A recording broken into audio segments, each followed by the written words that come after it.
ዓለምን እያነጋገረ የሚገኘው ይህ የዘራፊው ድርጊት የትንሿ ልጅ ጣፋጭ ፈገግታ እንግዲህ ሌባው ከተመለከተ በኋላ ከዝርፊያ መቆም እንደቻለ ነው የተገለጸው።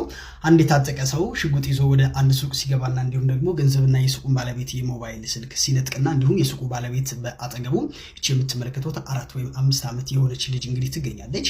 ዘራፊው ገንዘብንና እንዲሁም ደግሞ ስልክ ጨምሮ የሚፈልገው ነገር ከዛ ከሱቁ ከወሰደ በኋላ ህፃናዋ ልጅ እንግዲህ ፈገግ ስትል ይመለከታል። ይህኔ ታዲያ የህፃኗን ፈገግታ እንግዲህ አይቶ ማለፍ ያልቻለው ዘራፊው ባልተጠበቀ ሁኔታ እንግዲህ ከዛ ሱቅ ባለቤት የወሰደው ገንዘብና እንዲሁም ደግሞ ስልክ ሲመልስ ይታያል። ሰውየው እንግዲህ ፍቅር በማሳየት ህፃኗን ግንባሯን ስሙ ማንንም ሳይጎዳ ሱቁን ለቆ ወጥቷል።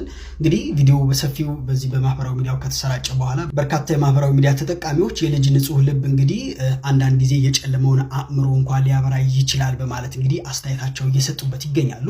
እናንተስ በዚህ ጉዳይ ምን ትላላችሁ? ሐሳባችሁን አጋሩ። ፎሎ ማድረጋችሁን